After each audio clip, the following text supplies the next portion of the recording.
नमस्कार दोस्तों। UPSC prelims के लिए एक सीरीज़ चल रही है टॉप 300 की, यानी कि इस सीरीज़ में हम 300 मोस्ट इम्पॉर्टेंट टॉपिक्स कवर कर रहे हैं और आज सवेरे से हम हिस्ट्री के टॉपिक्स कवर कर रहे हैं। इस वीडियो के पहले स्वदेशी आंदोलन पे एक वीडियो आई थी, उसके पहले होम रूल आंदोलन पे एक वीडियो आई थी। आपने इन्हें नहीं देखा है तो जाकर देखिए। और रॉलेट एक्ट पढ़ने के बाद आगे जलियांवाला बाग कांड पे एक वीडियो आएगी, फिर उस वीडियो में बताऊँगा कि उसके आगे कौन सी वीडियो आएगी। ठीक है, चलिए। इसकी पीडीएफ की जहाँ तक बात है, आप डिस्क्रिप्शन में जाएंगे, आपको पूरी जानकारी मिल जाएगी। वहाँ व्हाट्सएप नंबर भी है, आप चाहें तो वहाँ से भी संपर्क कर सकते हैं। अब बात करते हैं कि रॉलेट एक्ट क्या था और किस किस तरह से प्रश्न यहाँ से बन सकते हैं। सबसे पहली बात, थोड़ी सी कहानी समझ लीजिए।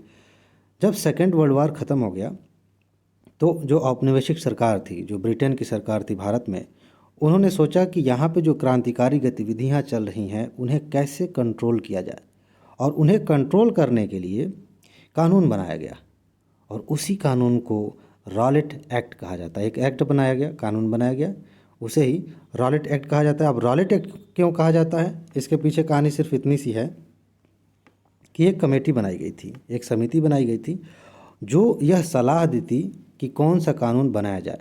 ठीक है, जिसने यह सलाह दिया भी, और उस कमेटी के अध्यक्ष कौन थे? Sir Sydney Rowlatt. इसीलिए इनके नाम पर रॉलेट एक्ट कहा गया इस कानून को। ठीक है, अब देखिए, कुछ थोड़ा सा अंदर की बात यह है कि मतलब फैक्चुअल बात है कि 1918 में कमेटी ने अपनी रिपोर्ट दी थी और 1919 में इस रिपोर्ट के आधार पर केंद्रीय विधानमंडल में विधेयक पेश किए गए थे। ठीक है, कि अब इस पर चर्चा हो, कानून बने। ठीक, इसे काला कानून कहा गया। ध्यान दीजिएगा, यहाँ से प्रश्न पूछे गए हैं। और रॉलेट एक्ट 10 मार्च 1919 को पारित कर दिया गया। ये थोड़ा सा फैक्चुअल है, पीसीएस टाइप का क्वेश्चन बन सकता है, लेकिन अगर आप देखें 2021 का यूपीएससी का पेपर, तो उसमें एक डेट दे दिया गया था, बाकायदा डेट दिया गया था कि इस तारीख को क्या हुआ था। ध्यान दीजिए, अगर आपने क्वेश्चन देखा होगा तो जाकर देखिए, 1940 के आसपास की बात है। बाकायदा यूपीएससी ने तारीख पूछ लिया था। जो इंपॉर्टेंट डेट्स हैं, इंपॉर्टेंट हैं, वहाँ से प्रश्न बनते हैं। ठीक है, तो आप इसे ध्यान रखेंगे। कब? 10 मार्च 1919 को इसे पारित कर दिया गया। अब क्वेश्चन ये बनता है कि इसमें क्या बातें थीं, क्यों इसका विरोध किया गया, क्यों रॉलेट सत्याग्रह। यहाँ से एक सीरीज आगे बढ़ेगी, एक सत्याग्रह चलेगा, उसके बाद से जलियांवाला बाग कांड हो जाएगा, उसके बाद से जो है एक और आंदोलन आएगा बहुत बड़ा, तो उसके बारे में हम अलग से पढ़ेंगे। जरा देखिए इसमें क्या बातें थीं। मुकदमे के फैसले के बाद किसी उच्च न्यायालय में अपील करने का अधिकार नहीं होगा। जिसके खिलाफ मुकदमा आया है, फैसला हो गया, अब आप अपील नहीं कर सकते। उस समय सरकार जो अगर ऐसा करती है किसी के खिलाफ, किसी इंडियन के खिलाफ, तो वह अपील नहीं कर सकता था। ठीक है, इसीलिए कहीं आप पढ़ेंगे, कहीं लिखा होगा बिना वकील, बिना दलील, इस टाइप का इस कानून का नाम दिया गया था। अच्छा, अपराधी को उसके खिलाफ मुकदमा दर्ज करने वाले का नाम जानने का अधिकार भी नहीं है। मतलब किसी ने किसी क्रांतिकारी के ऊपर मुकदमा दर्ज कर दिया और वह व्यक्ति पूछ रहा है, वह क्रांतिकारी पूछ रहा है कि ज़रा बताइए कि किसने मुझ पर मुकदमा किया है, तो ये भी अधिकार नहीं है कि बताया जाए कि फला आदमी ने आपके खिलाफ मुकदमा दर्ज किया है। सोचिए, इसीलिए तो इसको काला कानून कहा गया। अच्छा, जजों को बिना जूरी की सहायता से सुनवाई करने का अधिकार दिया गया था। सामान्य तौर पर कभी कभी मामलों में ऐसा होता है कि जो जज होते हैं वो कुछ लोगों की सहायता से काम करते हैं, सुनवाई करते हैं, जूरी कहा जाता है इनको। ठीक है, आपने फिल्मों में भी देखा होगा या ऐसे भी आप जानते होंगे अगर आपने पढ़ा होगा तो। ये प्रावधान था इसमें। और प्रेस की स्वतंत्रता का भी दमन किया गया, इसमें भी कई लिमिटेशंस लगा दी गई। ठीक है, अच्छा, बिना वारंट के तलाशी की जा सकती थी किसी के घर की, किसी को गिरफ्तार किया जा सकता था, और बंदी प्रत्यक्षीकरण अधिकार को रद्द करने की शक्ति थी। ये बंदी प्रत्यक्षीकरण हम पढ़ते हैं पॉलिटी में, मैंने आपको पढ़ाया भी है और इसी सीरीज़ के तहत आपको वीडियो मिल जाएगी।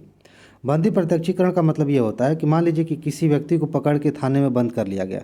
ठीक, तो कोर्ट ये आदेश देता है कि भाई क्यों बंद कर रखा है उसे बाहर लाइए, उस पर क्या मामला है ज़रा हम भी तो जाने। ठीक है, ये हमारे मूल अधिकारों का हिस्सा है वर्तमान में। तो उस समय ये कहा गया कि भाई बंदी प्रत्यक्षीकरण, यानी कि बंदी को बाहर लाना है, उस पर कार्रवाई होनी है, अगर उसने कोई गलती है तो साबित हो, अदरवाइज उसे छोड़ा जाए। ठीक, तो उसे भी रद्द कर दिया गया, यानी कि किसी को बंद करके रखा जा सकता था जेल में। सोचिए।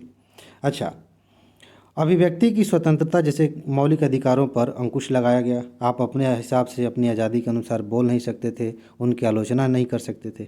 देखिए, अच्छा, 2 साल तक बिना किसी ट्रायल के राजनीतिक कैदियों को हिरासत में रखने की अनुमति थी।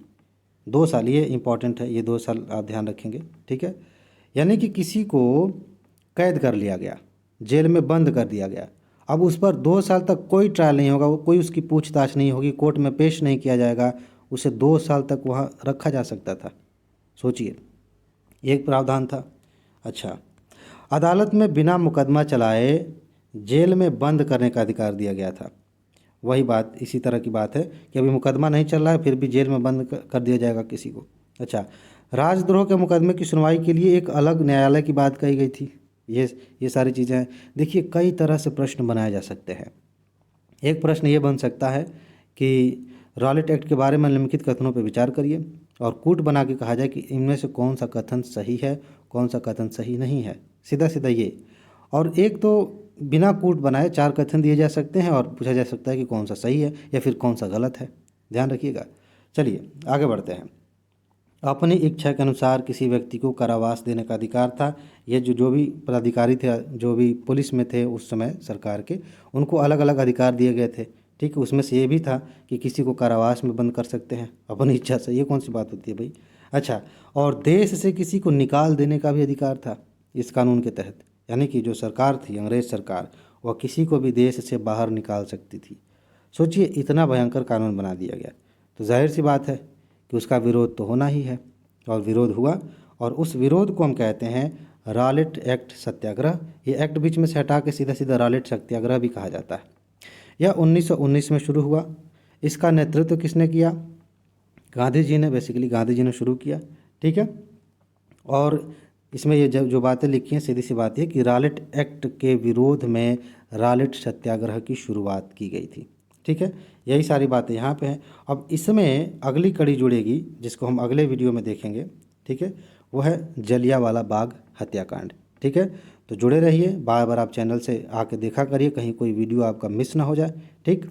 और अगर पीडीएफ चाहिए तो आप डिस्क्रिप्शन में जाइए, वहाँ पे आपको जानकारी मिल जाएगी, आराम से आपको पीडीएफ मिल जाएगी। व्हाट्सएप ग्रुप में शामिल कर लिया जाएगा ताकि आगे आपकी मेंस की नोट भी मिल सके, ठीक है जी। तो अपना ख्याल रखिए, खुश रहिए, मस्त रहिए। आगे मिलते हैं। नमस्कार।